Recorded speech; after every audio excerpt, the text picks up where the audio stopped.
सभी को नमस्कार। मैं Shivshankar, assistant professor geography, government girls college Sikandra. Last में मैंने आपको एक नोट्स भेजा था जो कि इसके प्राकृतिक वनस्पतियों के संसाधनों के बारे में डिटेल थी उसमें। आइए उसका विस्तृत अध्ययन करते हैं। किसी भी चीज़ का क्लासिफिकेशन करने से पहले उसका आधार जरूरी होना चाहिए। जैसे प्राकृतिक वनस्पति का यहाँ वर्णन करेंगे तो उसका आधार होएगा जलवायु, धरातलीय दशाएं, भौगोलिक स्थिति एवं जल की उपलब्धता। देखिए, अलग कई प्रकार की वनस्पति रहती हैं। किसी को कौन सी जलवायु की आवश्यकता है, किसी को कौन सी धरातलीय दशाएं आवश्यक है, किसी को कौन सी भौगोलिक स्थिति आवश्यक है। और सभी प्रकार की वनस्पतियों को अलग अलग प्रकार की जल की आवश्यकता होती है। किसी को कम जल की, किसी को अधिक जल की। तो इन सभी आधारों पर वनस्पति को कई भागों में विभाजित किया गया है। देखिए, इसमें पहला है उष्णकटिबंधीय सदाबहार वन, मानसूनी पतझड़ वन, उष्णकटिबंधीय सवाना वनस्पति, भूमध्यसागरीय वनस्पति, शीतोष्ण कटिबंधीय पतझड़ वन, शीतोष्ण कटिबंधीय कोणधारी वन जिनको टैगा वन भी कहते हैं, शीतोष्ण कटिबंधीय घास क्षेत्र, टुंड्रा वनस्पति, मरुस्थलीय वनस्पति और लास्ट है पर्वतीय वनस्पति। इनका एक एक का थोड़ा डिटेल से चर्चा करते हैं।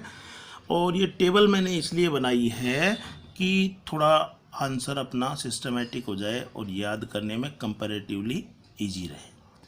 तो देखिएगा, इसमें किसी भी वनस्पति का वर्णन करने से पहले अपन को सिस्टमेटिक चलना है कि सबसे पहले बताना है उसका वितरण, डिस्ट्रीब्यूशन, यह विस्तार कहाँ कहाँ पर पाई जाती है। पहले अपन लेंगे इसको, ज्योग्राफी के स्टूडेंट हैं तो लॉन्गिट्यूड, लैटिट्यूड या अक्षांश देशांतर से रिलेट करेंगे। और उसके बाद कुछ जगहों के एग्जाम्पल दे देंगे।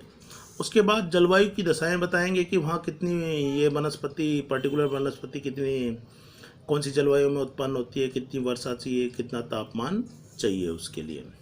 उसके बाद उसमें कौन कौन से वृक्ष होते हैं और अगर कोई अदर इम्पोर्टेंट फीचर है तो उसका लास्ट में वर्णन कर देंगे। तो देखिए, पहला है उष्णकटिबंधीय सदाबहार वर्षा वन, एवरग्रीन सदाबहार वर्षा वन। ये देखिए, इनकी खासियत से ही पता चला है सदाबहार ये हमेशा हरे बने रहते हैं। मोस्टली इनका जो उष्णकटिबंधीय सदाबहार वर्षा वन है, इनका विस्तार पाया जाता है विषुवत रेखा या इक्वेटर से दोनों तरफ, दोनों अक्षांशों में 10 डिग्री अक्षांशों तक। मतलब टेम्परेचर हाई बना रहेगा विषुवत रेखा पे और बरसात भी हाई रहती है। और जैसे कि Amazon basin, Congo basin, Sumatra, ये तीनों जगह क्या है, इक्वेटोरियल रीजन में आती है या भूमध्य रेखीय क्षेत्र में आती हैं। और जब इनका अपन वर्णन करने के बाद लास्ट में अगर अमेजन बेसिन, कॉन्गो बेसिन और सुमात्रा को मैप में और दर्शा देते हैं तो अपना आंसर बहुत ही अच्छा हो जाएगा। तो वर्ल्ड का मैप बनाना भी सीख लीजिए। बाकी और मैं बता दूंगा कैसे बनाते हैं। और इन सभी वनस्पतियों का डिस्ट्रीब्यूशन कहाँ कहाँ पे है उसका एक मैप भी मैं सेंड कर दूंगा। अब सीधी सी बात है कि इक्वेटोरियल रीजन या भूमध्य के क्षेत्र में बरसात अधिक होती है। तो देखिए, इस प्रकार की उष्णकटिबंधीय सदाबहार वनस्पति के लिए 200 सेंटीमीटर से अधिक वार्षिक वर्षा होनी चाहिए, मतलब अत्यधिक बरसात होनी चाहिए। और तापमान ऑलवेज 20 डिग्री सेंटीग्रेड से अधिक होना चाहिए पूरे साल। इसमें वृक्ष कौन कौन से होते हैं? इसमें होते हैं आबूनस, आयरनवुड, रोजवुड, ताड़, महोगनी, रबर, ऑयल पॉम। अब देखिए, इसकी अन्य खासियत क्या है कि लकड़ी इसकी बहुत कठोर होती है और वृक्षों की हाइट 60 मीटर तक चली जाती है और मैक्सिमम बायोडाइवर्सिटी होती है इसमें, जैव विविधता। और देखिएगा, इसमें विभिन्न प्रकार के लकड़ियाँ होती हैं, विभिन्न प्रकार के वृक्ष होते हैं। जिन पर की लेयर बनी होती है, 60 मीटर का अलग हो गया, 50 मीटर का अलग हो गया, 40 मीटर का अलग हो गया, 30 मीटर का अलग हो गया। ऐसे बिल्कुल धरातल के नज़दीक तक डिफरेंट टाइप के प्लांट होते हैं और उन पर विभिन्न प्रकार की लताएं चिपकी रहती है। तो इस तरीके से इतना सघन होता है कि इसको पार करना ही बहुत ही मुश्किल होता है। इकोनॉमिक रूप से ये क्या होता है कि बहुत ही कम इम्पोर्टेंस का है, क्योंकि इसमें कई प्रकार की लकड़ियाँ होती है और लकड़ी कौन सी है, कठोर, तो इनका दोहन भी इजी गोइंग नहीं किया जा सकता। इसमें एक बात ज़रूर ध्यान रखिएगा कि मैक्सिमम बायोडाइवर्सिटी या सर्वाधिक जैव विविधता किसमें होती है, उष्णकटिबंधीय सदाबहार वर्षा वन। दूसरा है मानसूनी पतझड़ वन।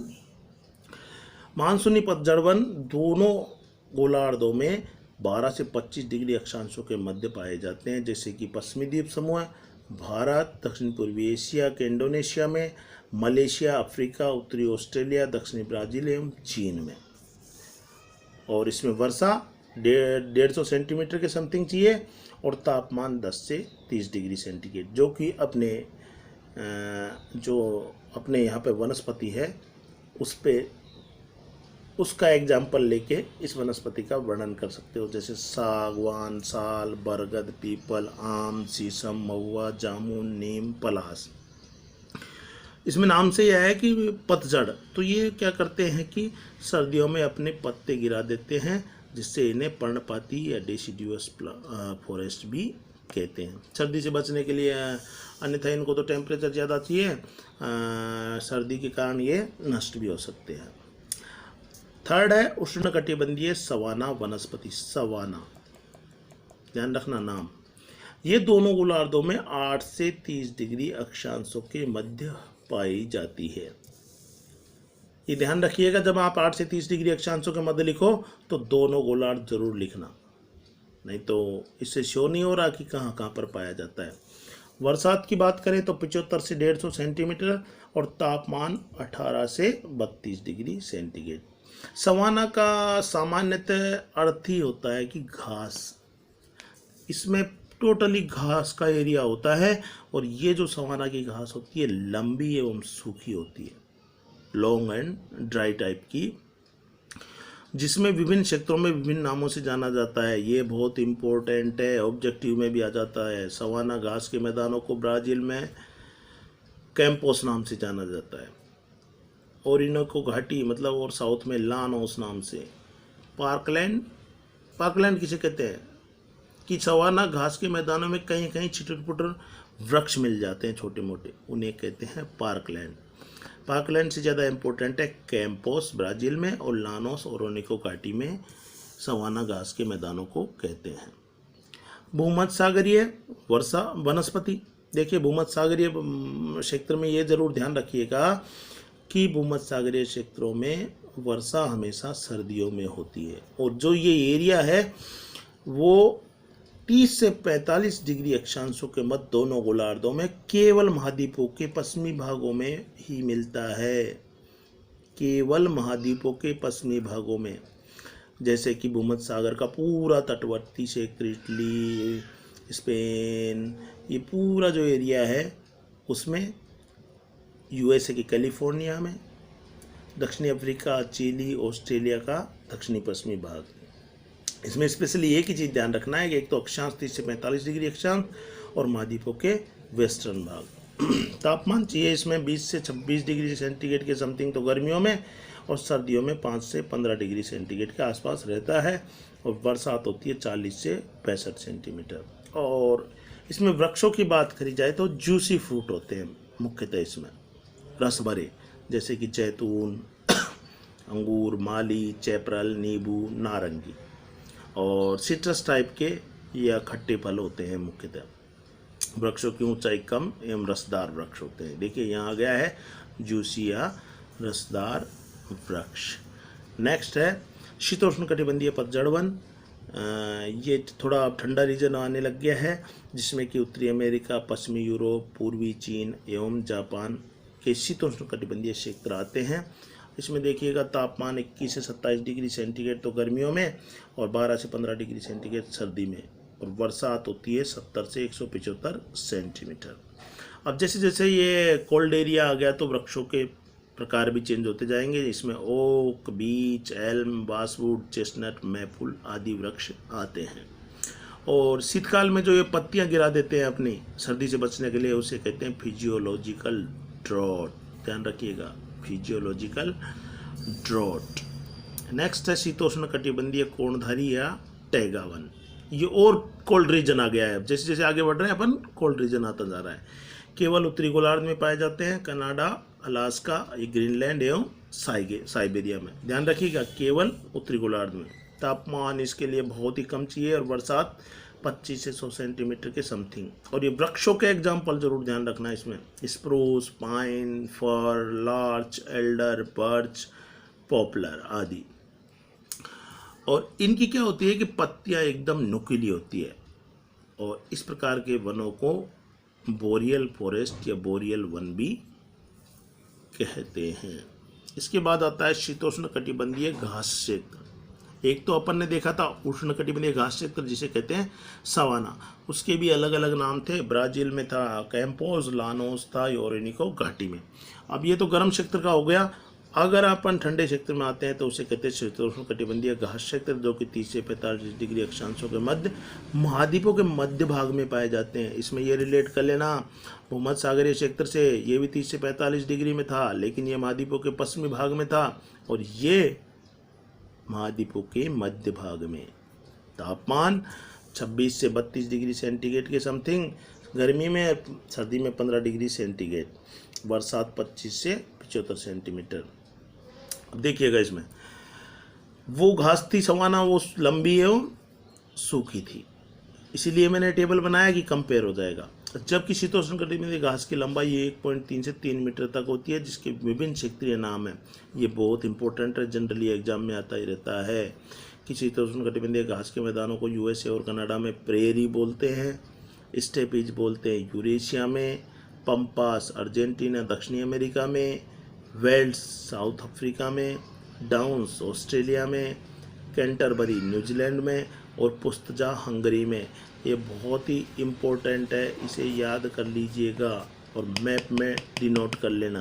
वैसे मैं मैप भेज दूंगा। नेक्स्ट है टुंड्रा वनस्पति, मतलब और कोल्ड रीजन आ गया। उत्तरी गोलार्ध के केवल आर्कटिक क्षेत्र में जहाँ जनरली बर्फ सी रहती है। और यहाँ पर क्या होगा, तापमान बहुत ही कम होता है, वर्षा भी कम ही होती है, 40 सेंटीमीटर से कम। और यहाँ पर वनस्पति बहुत ही कम पाई जाती है क्योंकि एकदम टेम्परेचर कम रहता है, जिसमें कि मॉस, शैवाल, नरकुल, काई, ये छोटी छोटी चीज़ें ही इसमें उत्पन्न हो पाती है, बड़ी वनस्पति नहीं होती है। इसके दो प्रकार बता देते हैं अपन कभी कभी, आर्कटिक टुंड्रा और अल्पाइन टुंड्रा। अल्पाइन में थोड़ी सी कम ठंड रहती है और आर्कटिक टुंड्रा में थोड़ी अधिक ठंड रहती है, लेकिन ओवरऑल यहाँ टेम्परेचर कम रहने से वनस्पति कम उत्पन्न होती है। नेक्स्ट है मरुस्थलीय वनस्पति, डेजर्ट। ये जनरली दोनों गोलार्धों में 20 से 35 डिग्री अक्षांशों के मध्य में पाई जाती है, जो कि डेजर्ट या मरुस्थलीय क्षेत्रों में पाई जाती है, जैसे कालारी मरुस्थल, थार मरुस्थल, अरब का मरुस्थल, सिक्यांग मरुस्थल, अटाकामा मरुस्थल साउथ अमेरिका में। सीधी सी बात है, मरुस्थलीय नाम आ गया तो टेम्परेचर 50 डिग्री सेंटीग्रेड तो हो जाता है गर्मियों में, और बरसात कम होती है जो कि 25 सेंटीमीटर से कम वार्षिक होती है। और इसमें कांटेदार वृक्ष झाड़ियाँ पाई जाती है, जैसे नागफनी, सेजब्रूस, अकेसिया मतलब बबूल, यूकेलिप्टस, सफ़ेदा आदि पाए जाते हैं। और यहाँ बरसात कम होती है तो क्या करते हैं, पौधे अपनी जड़ों को लंबे भूमि में अंदर लंबे होती हैं इसकी, और मोटी छाल होती हैं और पत्तियाँ कम होती हैं, कांटे अधिक होते हैं। पत्तियाँ कम होने से एवापोरेशन, ट्रांसपिरेशन कम होगा, मोटी छाल होने से उसमें पानी एब्जॉर्ब रह जाता है, लंबी जड़ें होने से भी ये पानी एब्जॉर्ब कर लेते हैं ऑस्मोसिस से। लास्ट है पर्वतीय वनस्पति। देखिए, पर्वत की हाइट अलग अलग होती है। ये जैसे पर्वत हो गया तो इसके फुट में अलग वनस्पति पाई जाएगी, जैसे जैसे हाइट बढ़ते जाएंगे टेम्परेचर कम होता जाता है, अलग प्रकार की वनस्पति पाई जाती है। तो मैंने थोड़ा सा बताया इसको, नीचे से ऊपर तक सदाबहार से लेकर शुष्क एवं अल्पाइन वनस्पति पाई जाती है। एकदम जड़ों में शुष्क वनस्पति पाई जाएगी या उष्ण कटिबंधीय, जैसे जैसे बढ़ते जाएंगे टेम्परेचर कम होता जाएगा और अल्पाइन वनस्पति तक आ जाएगी। 600 मीटर तक की हाइट तक तो देखिए उष्ण एवं उपोष्ण कटिबंधीय वनस्पति पाई जाती है। और इसके बाद में क्या होता है कि 600 मीटर से ऊपर उष्ण कटिबंधीय पर्णपाती वनस्पति पाई जाती है। 300 मीटर की ऊंचाई तक शीतोष्ण कटिबंधीय कोणधारी एवं टुंड्रा वनस्पति मिलती है। ये थोड़ा गलत हो गया है, ये 600 से ऊपर कर लेना इसको, 600 से ऊपर। तो माउंटेन वेजिटेशन में क्या होगा कि यहाँ उष्ण कटिबंधीय पाई जाएगी, फिर शीतोष्ण कटिबंधीय पाई जाएगी, फिर अल्पाइन, फिर टुंड्रा। मतलब जैसे जैसे नीचे से ऊपर की तरफ जाएंगे टेम्परेचर बढ़ता जाएगा और उष्ण कटिबंधीय से लेकर कोल्ड रीजन की वनस्पति पाई जाएगी। तो इसमें वैसे बहुत लंबा चैप्टर है, एक बार और मैं समझाऊंगा आपको मैप के द्वारा। फिर भी कोई दिक्कत हो तो आप मेरे से पूछ सकते हैं। Thank you.